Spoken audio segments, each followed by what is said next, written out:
This has to be probably the dumbest project I've ever done. It was insanely fast to do, didn't cost a whole lot of money, but the end result turns into a pretty decent Halloween accessory.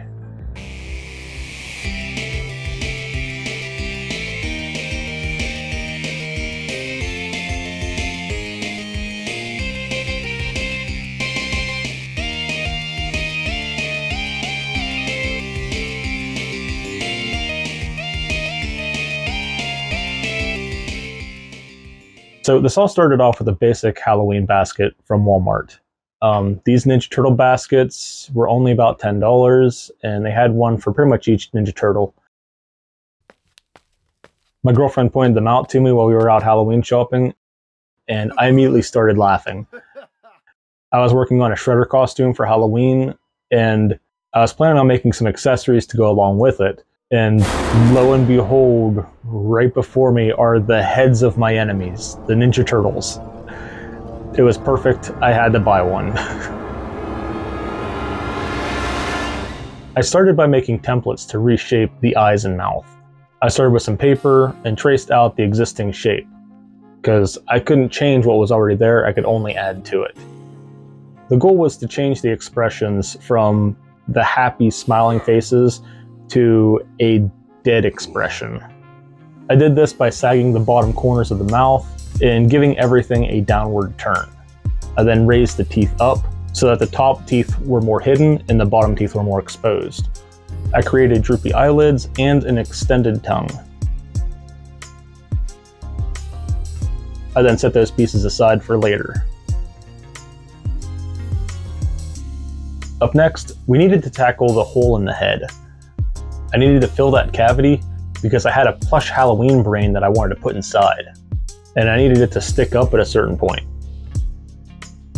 I found a shape of the internal basket and made a cylinder to prop the brain up with that. This was all made with EVA foam. These come in sheets of various colors and thicknesses. These parts were all made with 5mm sheets from Hobby Lobby. And everything was glued together with weldwood contact cement. This can be found in any hardware section at your store. With the measurements taken previously, I then traced it all out the foam. And once cut, I glued them all together.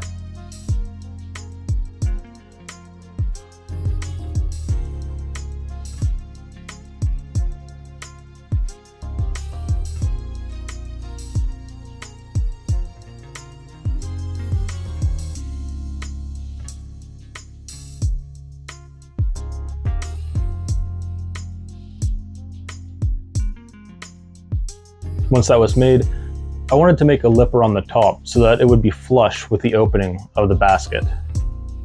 This way, the inside of the opening would be the correct color, and be a little more sturdy, because I'll be filling this cavity around the brain with fake blood.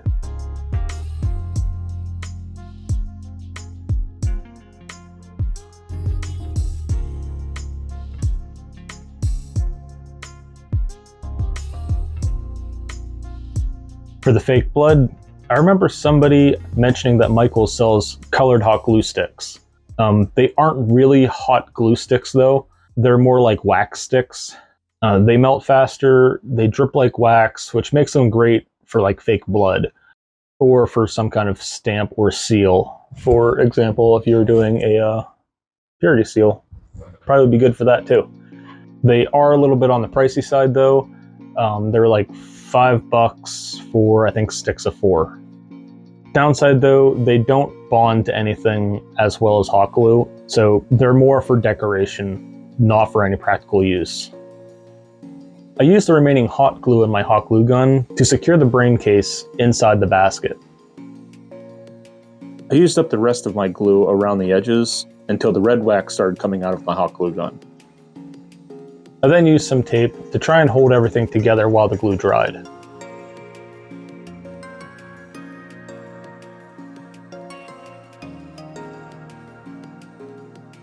Once that was all good, then I went to town with those red glue sticks, starting with the gap in between the brain case and the basket.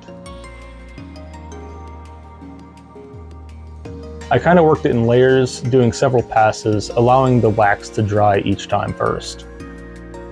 That way it would build up on itself rather than just being one big melted mess. And I only worked around that seam from the top of the head so that the wax would drop naturally.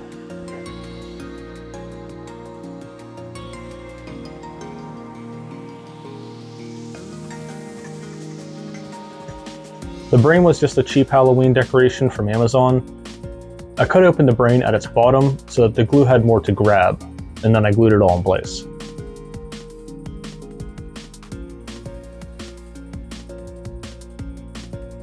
And with the brain glued in place, I moved back to working on the face. I had an old package of craft felt from years ago, and grabbed the colors that I needed: white, red, black, etc. The green in this pack was the wrong shade, so instead I used white, and then I painted it the right shade with a marker.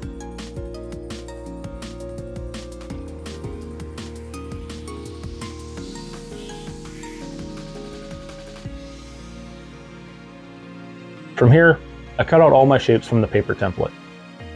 Black for all the outlines, and each individual color for its respected parts, like the teeth, tongue, etc.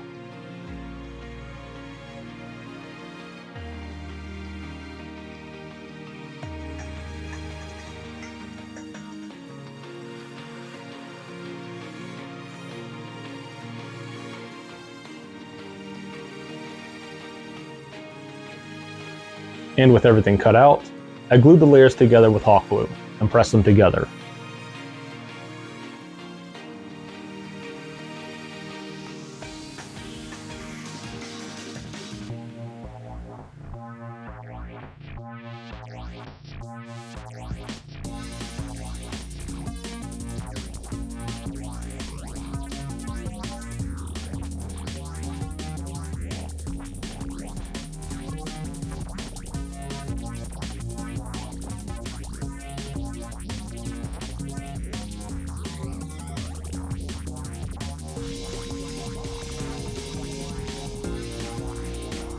And once all those pieces were assembled, I then hot glued them over the existing features on the head.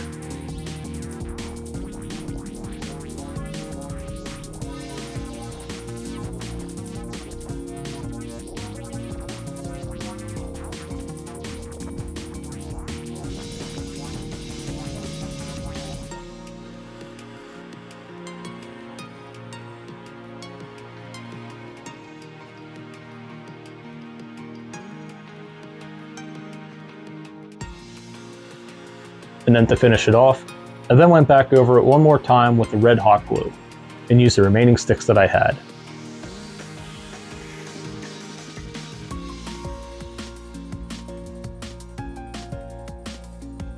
And from there, the only thing left to do was to get the colors to match. From the foam, the blood, and the brain, they were all slightly different shades of red. So I grabbed some red acrylic paint that I had and just painted over everything so that it all would be one consistent color. And there we have it. One decapitated Leonardo head. Cool thing is, these aren't exclusive to this kind of Halloween basket. I saw various other characters also where their heads were baskets. So if you plan on being a villain for next Halloween, take a look around your Halloween section, because you just might find the heads of your enemies.